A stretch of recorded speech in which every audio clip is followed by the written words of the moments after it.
Hello and thank you for joining me on this video. In this video I'm going to take you through how to track when a user clicks on a link and it takes them to an external website. I've been asked to help a few people out with this lately. It's a really simple, easy thing to do when you're using Tag Manager. So I'm hoping you've got Tag Manager installed on the website or you're wanting to set this tracking up on. If you haven't, let me know. I'll get a video put together of how to install Tag Manager on a few different platforms, WordPress, Shopify, etc. But let's get to the point of this video. Tracking users that click external links to another domain name. So I'm on the screen here. We've got a very simple website here. This is just a staging environment. I've got 3 links set up on here. One of them stays on the same website, and one goes to Bing and one goes to Google. So now we can see that we've got the links on the page. Now, where people usually struggle with this is they have their GTM environment set up wrong, because out of the box it doesn't already track the click elements for you. You need to go into variables, and within variables you've got the built-in variables. All of this stuff is already here. It's not nothing hard. And you want to come down here to where it says clicks, and you can just toggle them on and off. It's as simple as that. Now your environment is set up to track those clicks. Now the next thing we need to understand is we need to know what it is that we're wanting to trigger, for example, an event into Google Analytics for, because that's essentially where you're going to push that message that someone's clicked on a link for you. So now we want to set up a trigger.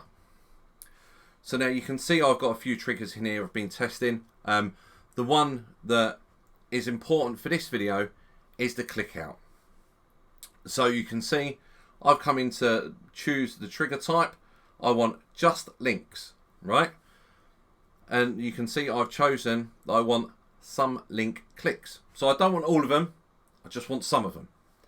So you can see here it already populates these variables that you've got selected from your variable section. And what we want is we want to track the click URL that does not contain, and you put your domain in there. So this is the domain of my test site. So I don't want to track clicks that stay internally to my website. I only want this trigger to fire when the click URL does not contain my root domain.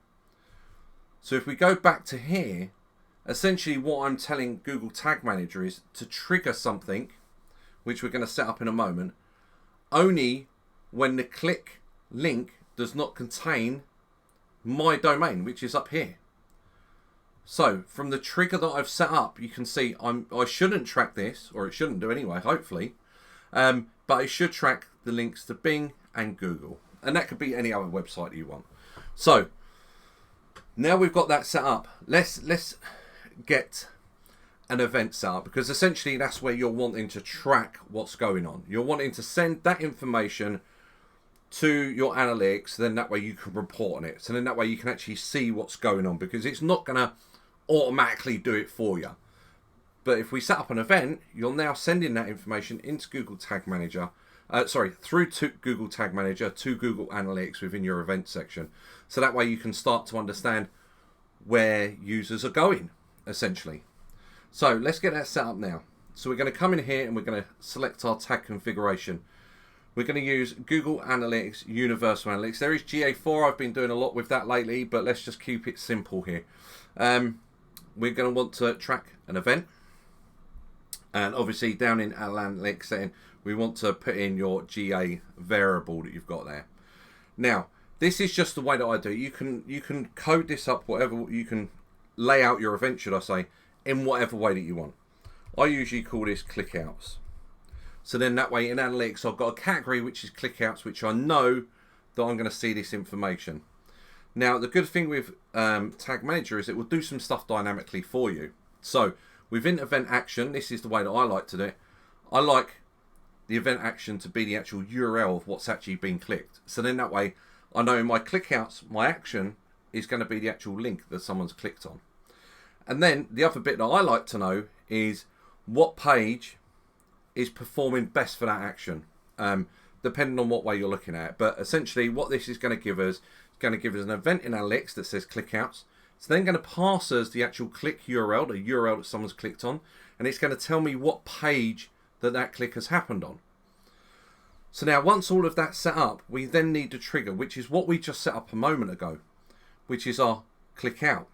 So there we go. Now all we need to do is just name this, which I normally call this a click out event, and take that first section out like so,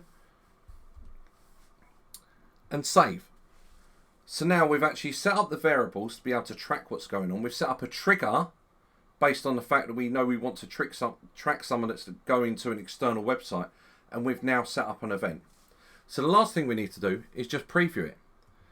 And it's always best to preview, because if you don't, you can be pushing stuff live that essentially is going to be reporting the wrong thing for you. So here we go. So the preview tools opened up here now. You can see we've got our click out event, which has not fired yet, because that's exactly what it should have done. I've not actually clicked on anything yet. So here's our 3 clicks.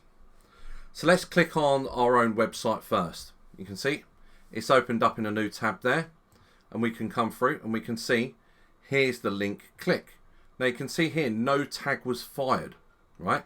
Which is right. We shouldn't have our event tag firing on an internal click. So now let's go back and let's click on Bing. Now we can see there's been another link click, and you can see that we've got a click out event tag has been fired off of that.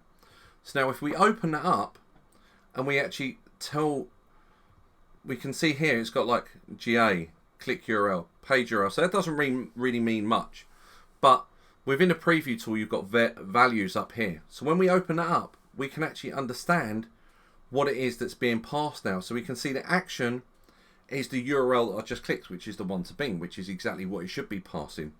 And the label is the page that it took place on, which is exactly right. So let's just check that again with Google.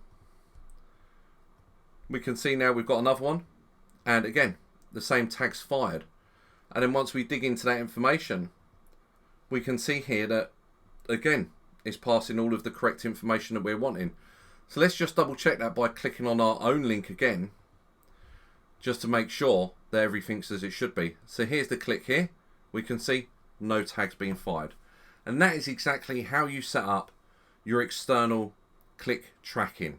Now, the only thing that's left to do, if you want, is to go and submit that change and push that change live into the environment, so that then that way it's live on the website to all users, not just within people within preview. And then just watch your analytics and watch those events come through. Now, that's the basic way of doing it. There is a more advanced way of doing it using CSS selectors, IDs, data layers, and different stuff like that, and setting up more custom triggers, for example.